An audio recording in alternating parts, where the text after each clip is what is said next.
Hey guys, thanks for tuning us in for this 44th episode of Good Questions with Cameron Toll. Special guests for this episode include Johnny Weir and his dance pro Britt, talking about this season of Dancing with the Stars. We'll also visit with Wayne Nelson, you know him as lead singer of the Little River Band. Robert Davi, the actor, will be talking about his new movie, Blackjack, the Jack Ryan story, and he will also talk a little bit about his latest music. We'll also visit with actor Michael Pare about his new movie, Middleton Christmas. And wrapping up the show will be country singer and songwriter Brecken Miles. He'll be talking about his new single, Meghan. Might see if we can even perform for us as well. Again, thanks so much to Brandon Allen, who put together the music for the podcast. Appreciate that addition to the podcast. Also want to say thanks to our sponsor for today's podcast, Smiley's Breezy Vapes. Of course, they're located at 313 Falcon Road here in Altus. They have red basket specials on their disposables. Check in with them on Facebook. You can also give them a call or send a text at 580-471-VAPE. That's 580-471-8273. Well, our first guest, Johnny Weir and his dance pro, Britt, going to be talking about the latest season on Dancing with the Stars. First off, Johnny and Britt, thank you so much for taking the time. It's our pleasure. Now, first off, Britt, I'm going to ask you, what was your first thought whenever you heard that Johnny was your partner? I went through an array of emotions finding out Johnny was my partner. First of all, I was just beyond thrilled. And then I was shocked that Dancing with the Stars had given me him for my Again, this episode brought to you by Smiley's Breezy Vapes at 313 Falcon Road. Give them a call or send them a text at 580-471-VAPE.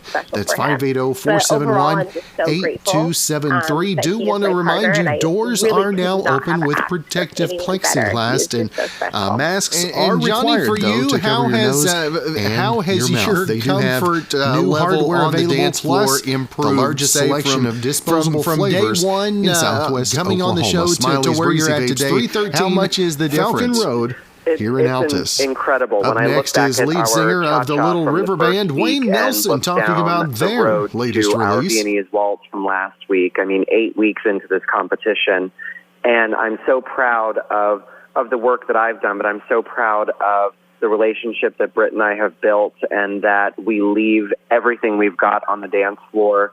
The whole goal of this competition for me is to entertain people. Of course, in the summertime with the pandemic, I was supposed to be on tour in Japan, followed by the Olympics in Japan, working for NBC, and my summer was completely deleted, essentially. So as an entertainer, that's a really precarious position to be in, not only work-wise, but also emotionally. I live to make people smile and to entertain them. So coming on the show was just such a perfect moment for me. But the expectations are high on figure skaters on Dancing with the Stars. We have several winners, and skaters always score well and do well in the competition. But unlike most figure skaters, I don't have a dance training background. I never had the extra funds growing up to skate and to take ballet or jazz or modern or ballroom dancing to enhance my skating ability. So every bit of artistry that I have on the dance floor comes from within and comes from the skills that I learned while I was skating and training and performing at the Olympics. So for me, my expectations on myself are always huge. I'm competitive. I'm a perfectionist. But to see it play out on a national stage in front of millions of people every Monday night has been just so fulfilling and so enriching. And whether I win or lose this thing, I know that people have enjoyed our performances, and that's why I've signed on. And Johnny, how nerve-wracking is it getting up in front of the judges and going through the critiques each week? How difficult is that for you now?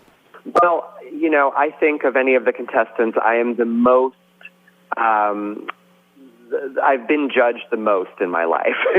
And whether it was on the ice or off it, I have dealt with being judged my entire life. And one thing you realize is whether it's in your normal life or in the middle of the ice at the Olympics, I can't control what other people think or say about me. So I kind of put that in the back of my mind. Of course, I want great scores. Of course, I want, the millions of American judges out there to support Britt and I. But after the dance is over, my work is done, and I just have to let go of the rest of the situation. I can't strong-arm the judges into giving me 10s every week. So the critiques are not as bad as they may seem, and every critique that we get from the judges, I try to use in our training and really break down the dances and get better from the critiques from the judges, because they're the judges for a reason. They're professional dancers and luminaries in this world, and every bit of information they can give me can help me. That's right. Now, Britt, what do you see as the biggest challenge in the coming weeks for Johnny? Is there any specific dance that you think poses the biggest challenge? You know what? I think that there will be some dance styles that are challenging. I think in this process we've learned that Johnny really excels at the slower tempoed songs and surprisingly the ballroom dances as well, where he's in frame, and he really excelled in the Viennese waltz last week as well. So I think looking forward to that, I think having those sort of performances will excel us. And then I think for us, our greatest challenge too is making sure that we get those votes every Monday. And I believe that we consistently bring strong performances. And so hopefully that can continue, and that will be reflected in the judges' scoring and then the votes. And then I think we should make it all the way. We're hoping. And Britt, you mentioned it. I'll let you go ahead with, if folks want to vote for Britt and Johnny come on Monday night. How are they going to do that for you? So everyone can vote a total of 20 times. You can vote 10 times by texting Johnny to 21523 and 10 times online at DWTS vote.abc.com. And Johnny, what do you see as being the biggest challenge in the coming weeks for you? Well, the competition is very fierce because of COVID and the bubbling that Dancing with the Stars has us in. So Britt and I are the only people that we see without masks. We're the only people that we're in close contact with, and the other couples are practicing the same social distancing from the rest of the world. We're tested constantly, but because of all of those restrictions, we're able to focus solely on the dancing and solely on our performances. So I think this might be the highest level of competition that Dancing with the Stars has ever seen, and it comes down to the fact that we aren't distracted by a million other things happening.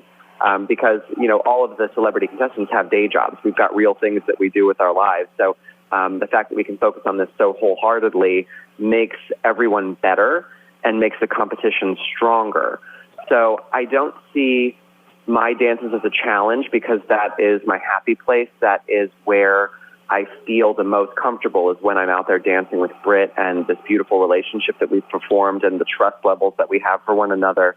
The challenge is going to come from outside things that I can't control. So whether Caitlin Bristow has a great week and is getting 10s and looks like the favorite, or Justina Machado looks like the favorite that week. I mean, there is no clear favorite at this point, and that is the most challenging part. So we need people to vote for us on Monday nights to make sure that we make it to that final. There you go. And Johnny and Britt, I always want to make sure and let our listeners know where they can also keep up with everything social media-wise. Britt, I'll let you go first.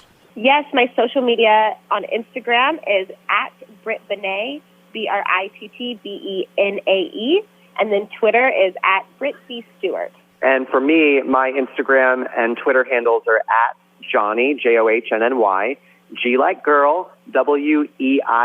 So Johnny G. Weir, and then, of course, Johnny Weir on Facebook is my official fan page. So we're definitely very active, and we're trying to get better through this process at our social media, because both of us are kind of like grandmas, and we like talking face-to-face and making phone calls more so than Insta stories. But I think we've gotten better, Britt, haven't we? We've gotten so much better. We're doing these weekly Saturday Q&As where we can let in on fans all things Team Brigeau, and we have gotten better. These grandmas have started to excel at the social media platforms.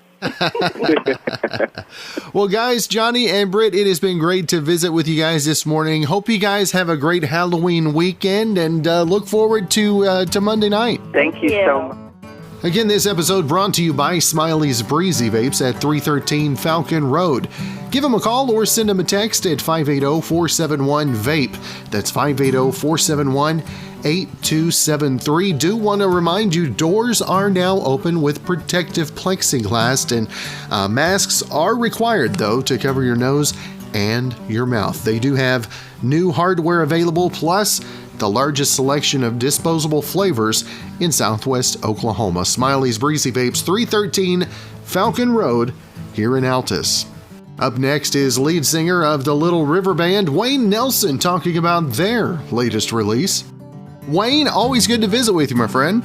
Same here, and there's certainly a lot to flash back on after a 45-year career of Little River Band, so it's my pleasure, man. And you guys have a brand new digital single commemorating Veterans Day, the Lost and the Lonely. And Wayne, first off, tell us about the inspiration for the new single.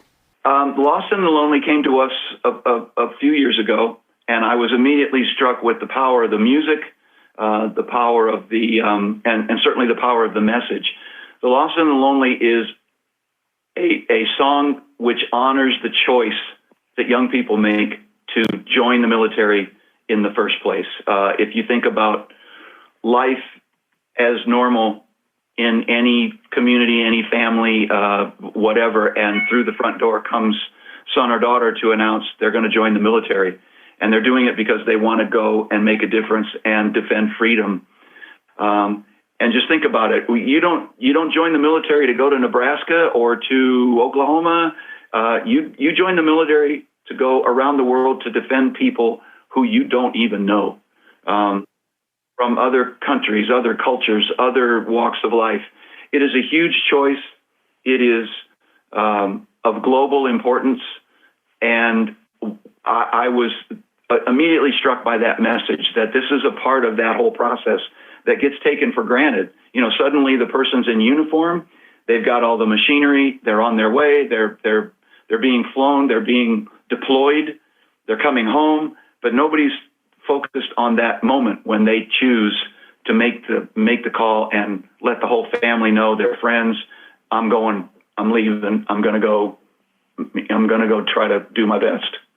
It's huge, and that's the part of it that struck me the most, the personal part of saying, I'm going to put my life on the line for people I've never met, but this is the way it has to be. And this comes off of the album Black Tie, which is coming up for release next month as well. And tell our listeners, I think this is great, getting the orchestra involved in some of the greatest hits. Tell our listeners a little bit about the making of that project as well. Well, I was in a conversation with an old friend, the drummer from Kansas. His name's Phil Ehart, and he said he mentioned that he was off to rehearse with the orchestra of the day, and he said, you should add some orchestral arrangements to Little River Band's music. I got a guy, and he can listen to the tracks, listen to the songs live, and come up with the charts, etc. It's a great idea. That would really work with Little River Band's music. There's no question. So I got on the bus and I polled the band. I said, what do you think? Should we tackle this? And our keyboard player says, you don't have to hire somebody else. I can do them. And I was a bit shocked. And he said, yeah, I studied orchestration in college. Let's do it. And I said, okay, let's do it. So he locked himself away for a month or so and came up with orchestrations for the entire range of Little River Band's hits. And then along comes, a new CD where he had to orchestrate some new songs as well, including The Lost and the Lonely.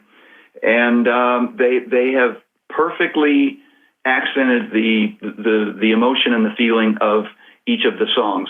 If you think about Little River Band's hits, you've got the reminiscing Lady in Cool Change section. You've got the Night Owls Help Us on Its Way section. You even got the Happy Anniversary, funk, a little bit of R&B disco thing.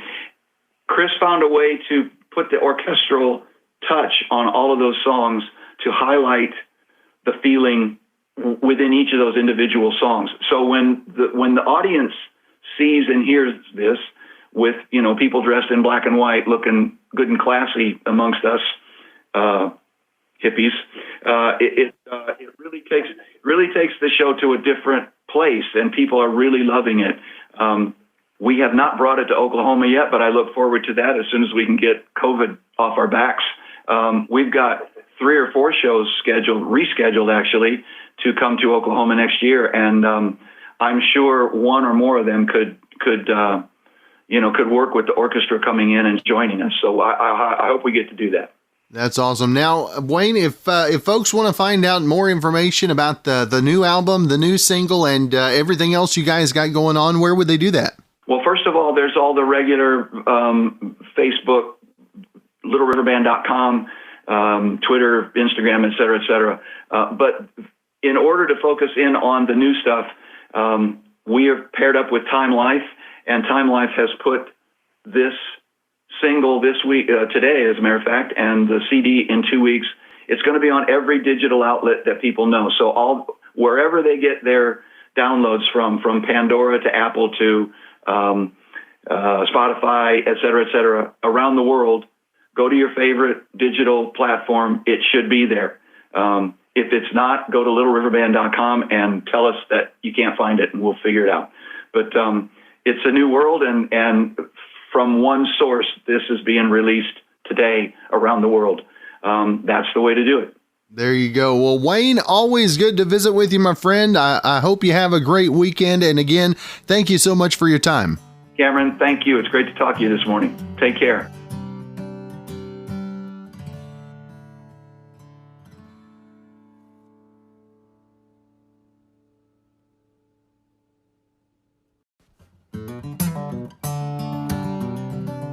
Do want to again say thanks to Smiley's Breezy Vapes sponsoring this podcast. They do have their doors open now with protective plexiglass, but please, masks are required to cover your nose and mouth. They have red basket specials on disposables. Check in on their Facebook to find out when they have that next time.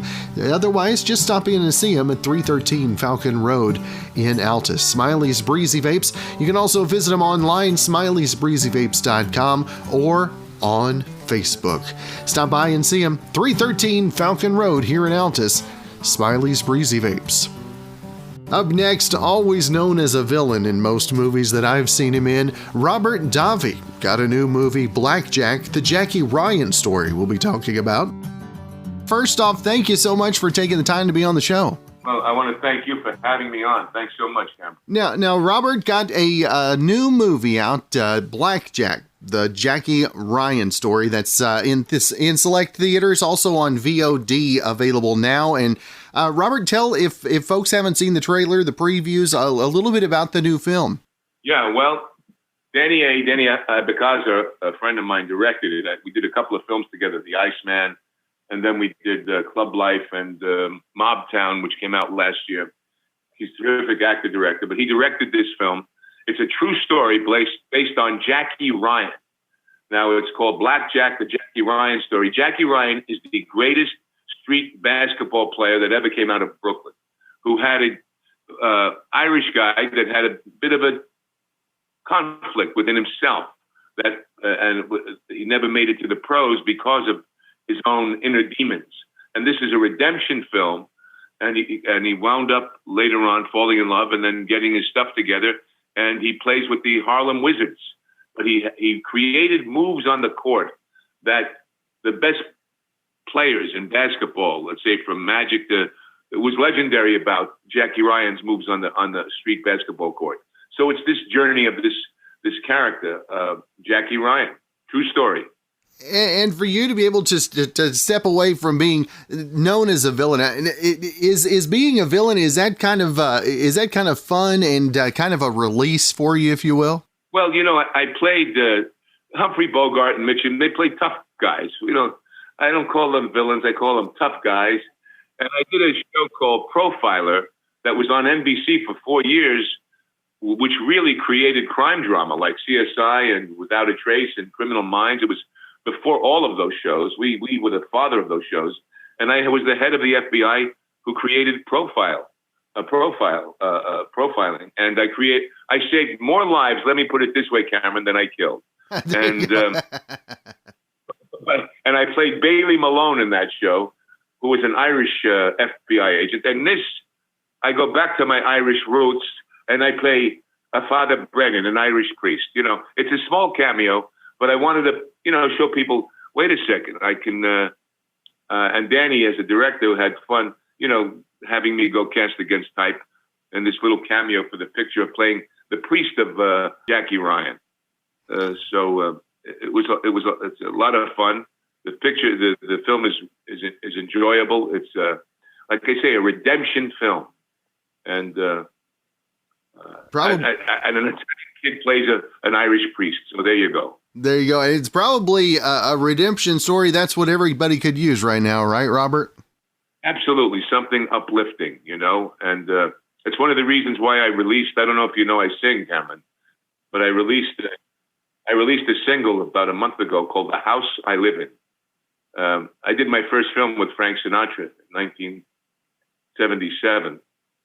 Was a friend of his, and I then did an album that went to number 6 on Billboard Jazz, and have been touring the world, singing and doing the Great American Songbook, which I think is the Shakespeare of America, the golden age of American, when we had a more romantic, let's say, world where we could tolerate each other a little better.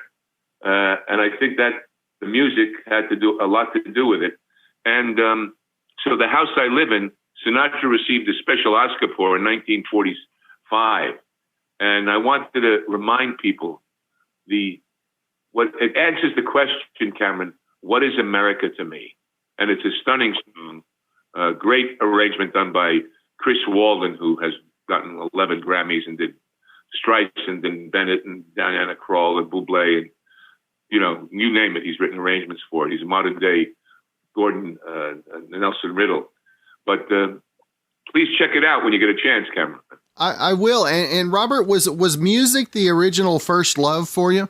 It was concurrent. I loved language, and we discovered I had a singing voice. And I think it was something that, my grandmother sang in Italy, and there was always music around the house. My mother loved to sing. My dad wanted to sing at one point when he was younger, right after the Navy. He went in the Navy after Pearl Harbor. He enlisted. But and then came out to Hollywood, actually, to try to do something with that. Never worked out for him, but it did for me. And I had a strong passion for the opera. I won first place in New York State School Music Association solo competition as a kid in high school, and then went to Florence and studied, and then subsequently studied the last several years. I directed a film called The Dukes, where I sang one song. Me, Chaz Palminteri, and Peter Bogdanovich were in it. Great director. And won 9 awards. And that, I was encouraged by a lot of people to go back to the music, which I did.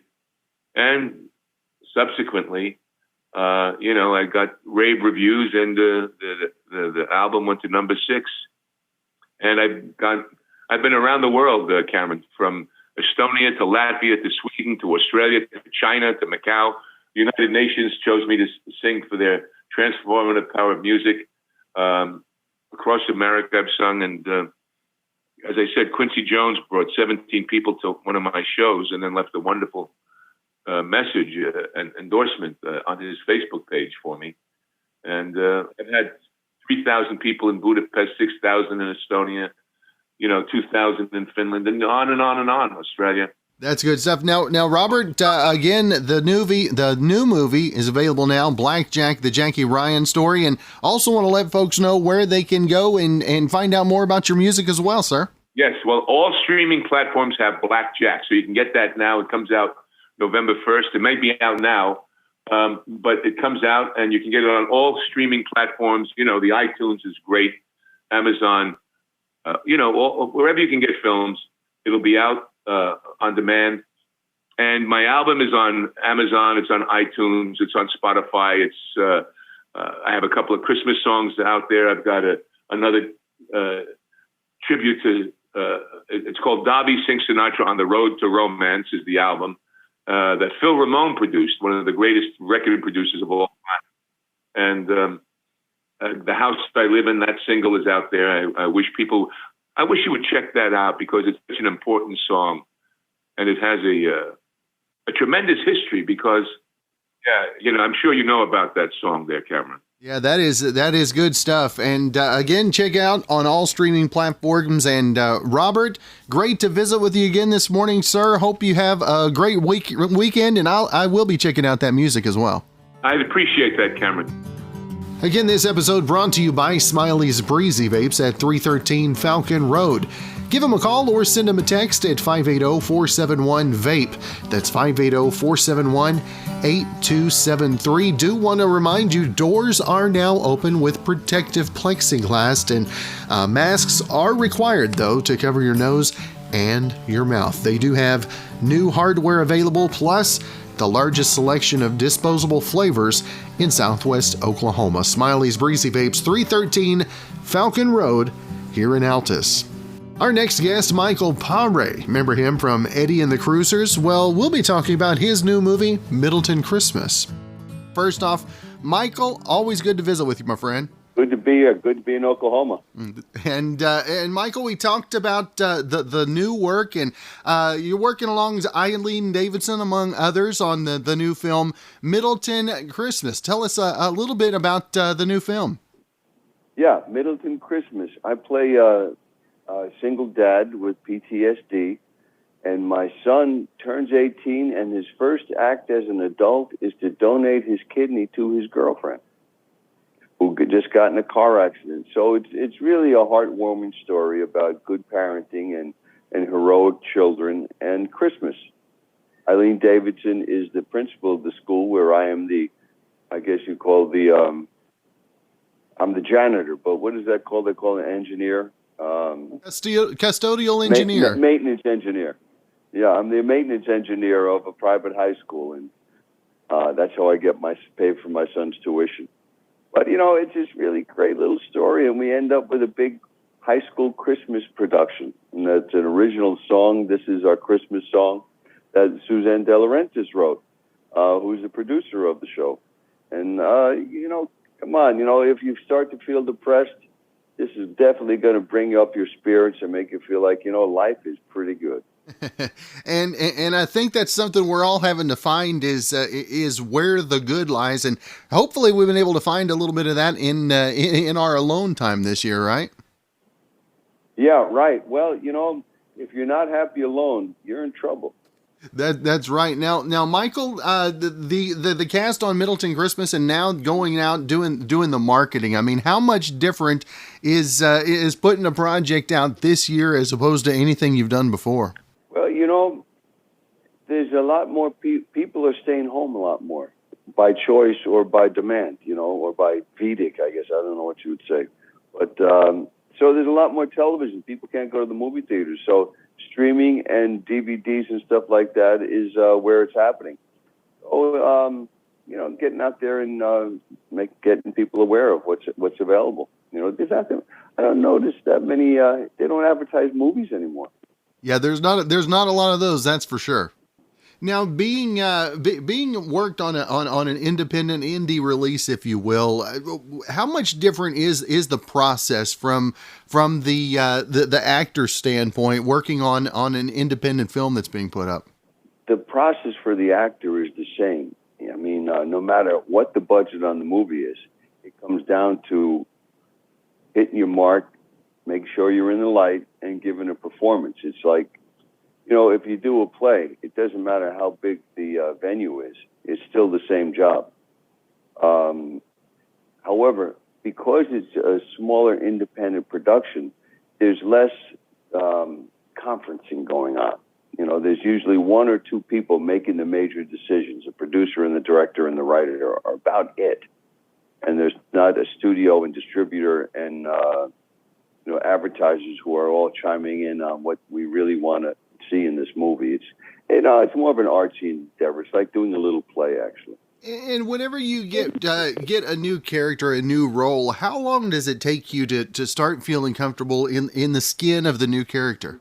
Well, you want to get the script as soon as possible, but that's not always possible. But Suzanne pitched this story to me about 2 months before we shot it. And the idea of a single dad with PTSD who's working as a janitor in a private high school, you just kind of get your head around that. And then when I got the script about a week later, and I realized, oh my goodness, look what happens in this story. It just drew me in. It wasn't really that much work as, just letting myself absorb what was actually going to happen. It's at that point where my son is becoming an adult.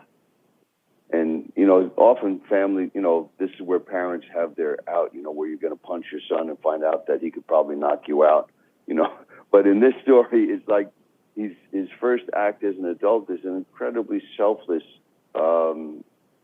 generous thing. I don't know if I don't want to give it away, but he donates his kidney to his girlfriend who gets in a car accident. That's a very heroic and courageous thing to do at 18. That's right. And again, Michael, if folks want to find out more information and also pick up the new film Middleton Christmas, where can they find more information? I guess on the internet, it's Uncorked Entertainment. Yeah, Uncorked Entertainment is releasing it. It's going to be on DVD, and John will tell you. There's a link. I'm not. Look, I'm kind of internet savvy. Come on, we're talking on Zoom. But, things happen a little differently. I can't just say, it's at AMC across America.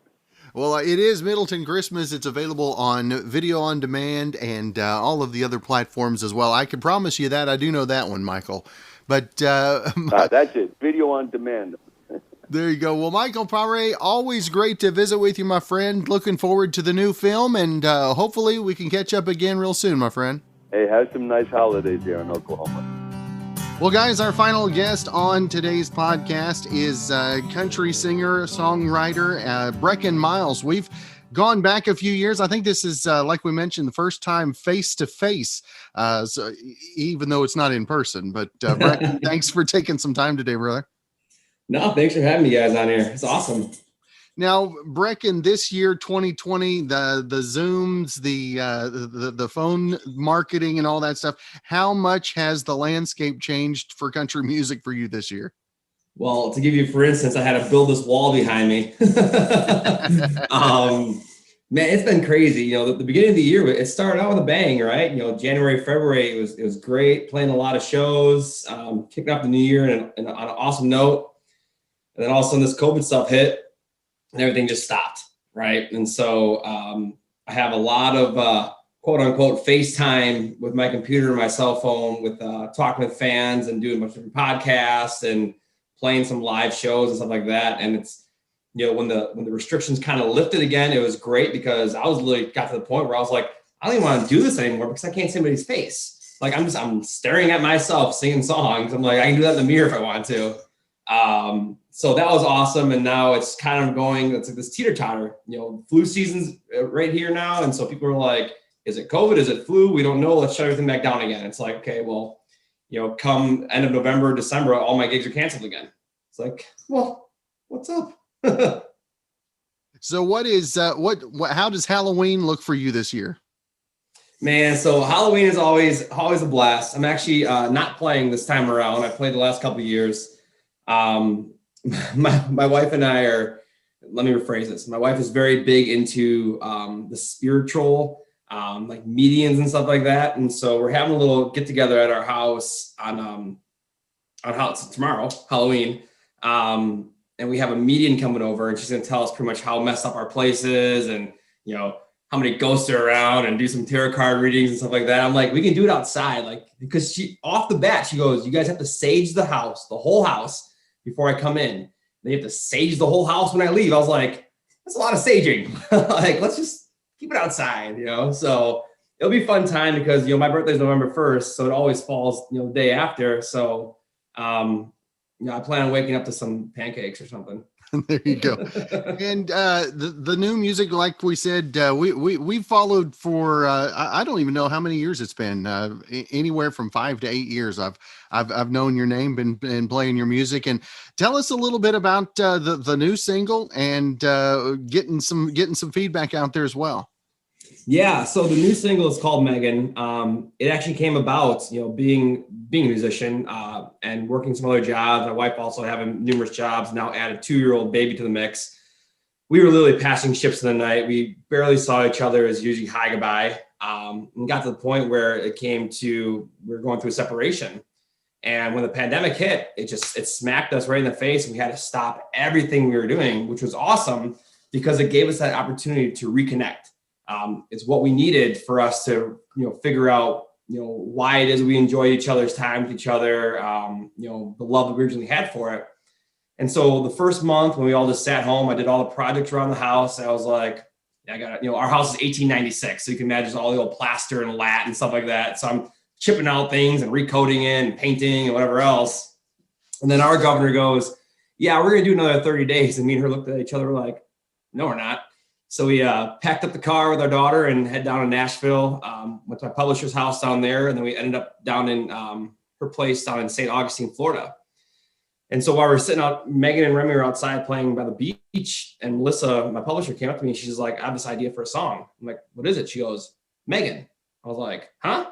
And literally the song it's the truth of our life. So when people actually now know the story behind it and they actually listen to the lyrics, like, holy shit. Like it is by far the most truthful song I've ever written, and I get all my inspiration, obviously, from Meghan and stuff, my family. And in there too, like one of the things we did during quarantine is we bought this YouTube channel, which was Learn How to Dance. And so she always said, I want to learn how to dance. And so in that line, I'm like, what if I held your hand more and we learned how to dance? So it's like, it's all those little things in there, which, makes it's really a truthful song.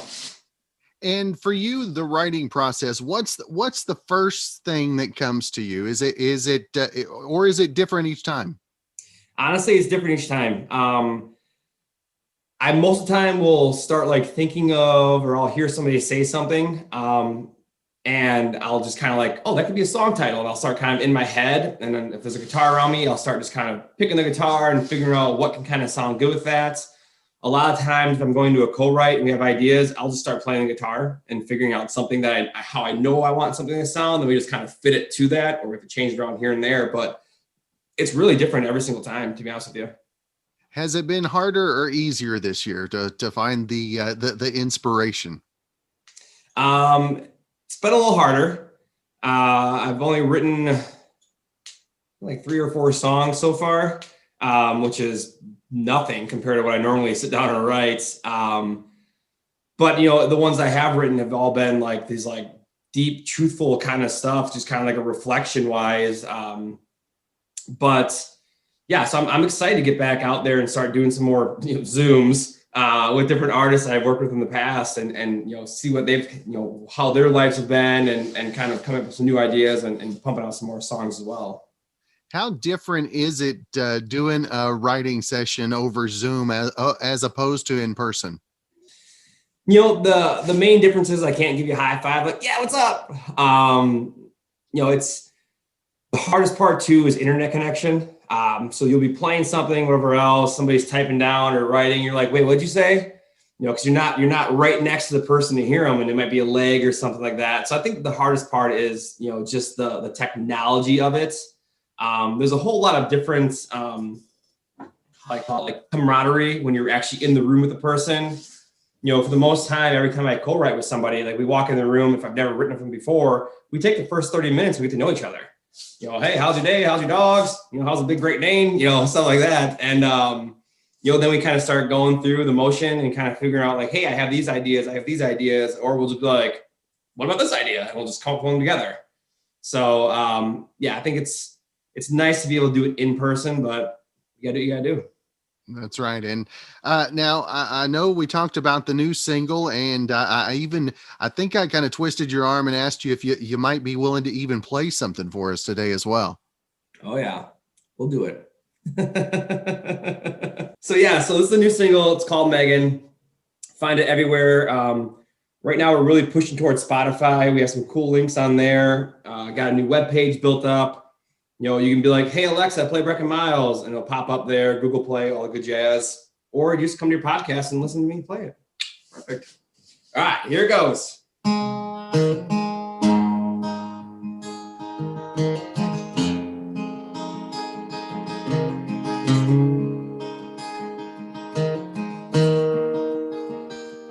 I'll just start with my heart. It's where it all began. The day I laid my eyes on you, I found my best friend. But now here we are.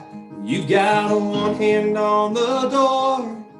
I was a guy that made you smile. Now you can't take no more. But like a tidal wave, stronger than a hurricane, my love for you is just as true as it was the first day. But sometimes it feels like chasing the wind. I'm trying to hold on to you, Meghan. Crowd goes wild.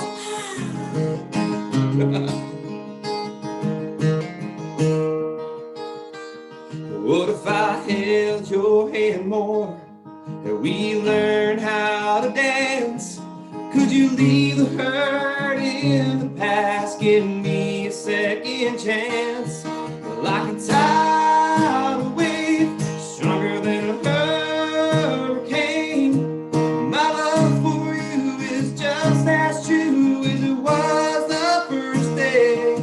Sometimes it feels like chasing the wind.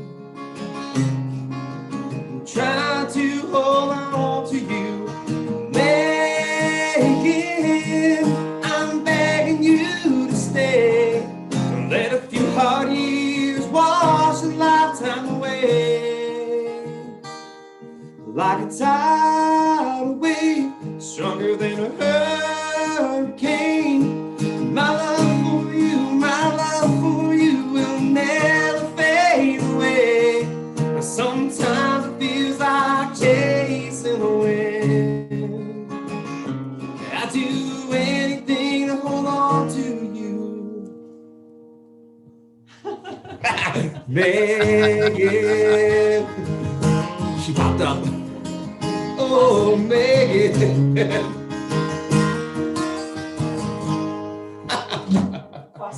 Yeah, you did. Oh yeah, I saw the look in your eye. I was like, okay, where are we going with this? That was awesome. That was perfect. That was a perfect ending to it. Now, as the single grows, how is the Zoom schedules picking up for you as well? Yeah, it's been crazy. It's been awesome at the same time. This is probably the most how do I want to phrase it? Publicity I've gotten with the song. I'm working with Martha Moore and More Media. Obviously, my publisher at Rhyme Partners, and man, they are packing my schedule. I'm getting a little scared too because hunting season's coming up, and I'm like, hey guys, like, I got some other things to do. But no, it's been a blast. I have you today. I think I have one Saturday tomorrow for a little bit, and then they kind of just go throughout the week, random times. People are on the East Coast, West Coast. So it's fun. I enjoyed it. Last night I got to take over somebody else's Facebook. There's like 300,000 followers. Got to play 5 original songs on there, and so it's cool to get their fans to see me as well. So it's been a blast. That's good stuff. And how hard is it? This is something I don't know if you've ever been asked. How hard is it for you to sing Meghan with My Ugly Mug looking back at you? Man, I was staring at your eyes the whole time. It was beautiful. It hurts me to hear that. Now, Brecken, if folks wanted to keep up with everything you've got going on, upcoming dates as those become available, where do folks get that information as well? Right. The best way to find all the dates is as soon as I get booked, I go right to my website now. And thank you again for Melissa and them for getting my website redone. BreckenMiles.com. It's spelled just like Colorado, BreckenMiles. Well, that's not part of Colorado, but you know. Facebook, Instagram, Twitter, Snapchat. Pretty much, I have a TikTok now. Somebody had me get one of those, so you know we can TikTok and do those things or whatever. So pretty much any major social media, it's all under the name Brecken Miles, and you'll find me. All right. Well, Brecken, thanks for stopping by. Thanks for playing a tune for us as well and introducing us to your wife. No problem. Thank you again for having me on. Thanks again for joining us for this 44th episode of Good Questions with Cameron Dole. If you ever have a comment, question, or anything else you'd like to know, you can find me on Instagram, Twitter, and Facebook, all at GQ with Cam. If you'd like to help out in the funding for this podcast, feel free to click the support tab and follow the instructions. If you have a special guest idea, feel free to email me, gqwithcam@gmail.com.